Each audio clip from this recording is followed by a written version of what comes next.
사도 바울은 그리스도를 본받기 위해 전심전력했습니다. 그러면서 바울은 성도들에게 그러한 자신을 본받으라고 했습니다. 데살로니가 성도들이 바울의 가르침을 받아 바울과 주님을 본받는 자가 되었습니다. 바울의 마음이 얼마나 기뻤겠습니까? 바울은 데살로니가 교회의 개척자입니다. 그렇기 때문에 바울은 데살로니가 교회를 향해 부모와 같은 심정을 가지고 있었습니다. 자식이 잘 되면 부모는 그저 기쁘고 감사합니다.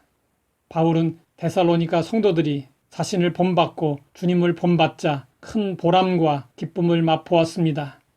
우리도 주님을 본받아야 합니다. 어떻게 해야 주님을 본받을 수 있을까요? 어느 마을 앞 절벽 위에 인자한 얼굴 형상의 바위가 있었습니다. 마을 사람들은 큰 바위 얼굴이라고 불렀습니다. 언젠가 그 큰 바위 얼굴의 사람이 나타날 것이라는 전설을 믿고 기대하며 살았습니다.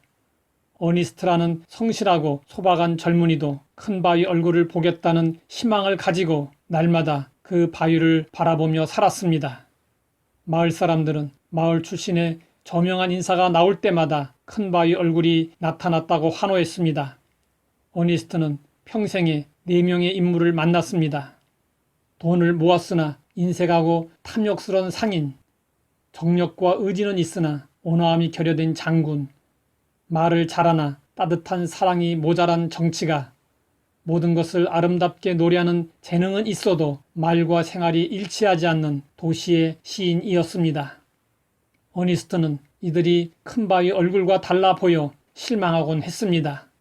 어니스트는 희망을 잃지 않고 성실히 살았습니다.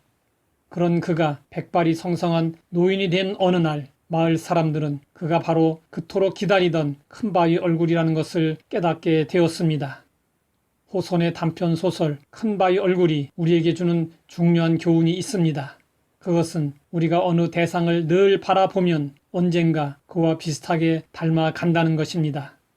부부가 오래 같이 살면 얼굴이 서로 비슷해집니다. 서로 거울을 들여다보는 것과 같은 효과 때문입니다. 얼굴뿐만 아니라 말투, 생각, 행동, 음식, 취향까지 서로 닮게 됩니다. 우리가 주님을 닮으려면 우리의 시선을 주님께 고정하고 오직 주님만을 바라보아야 합니다. 그리고 주님의 발자취를 따라야 합니다. 어려운 일을 만났을 때 주님은 어떻게 하셨고 또 어떻게 하셨을지 생각해 보아야 합니다. 그러면 주님께서 기뻐하시는 결정을 할 수 있고 복음에 합당한 삶을 살 수 있습니다. 주님을 본받고자 소망하면 나도 모르게 점점 닮게 되어 있습니다.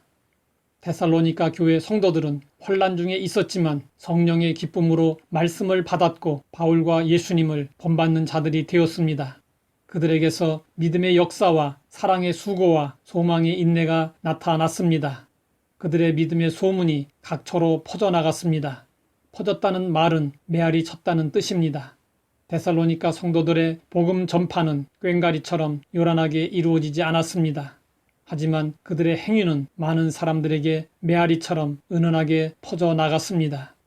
바울이 그들의 소문을 들었습니다. 하나님을 향하는 너희 믿음의 소문이 각처로 퍼졌으므로 우리는 아무 말도 할 것이 없노라. 우리의 삶을 통해서도 복음이 메아리처럼 퍼져나갈 수 있어야 합니다. 발 없는 말이 천리를 간다는 말이 있듯이 소문은 순식간에 퍼져나갑니다. 불미스러운 소문, 부끄러운 소문, 이런 소문은 나지 말아야 합니다. 데살로니가 교회와 같은 믿음의 소문, 자랑스럽고 흠모할 만한 소문이 나야 합니다.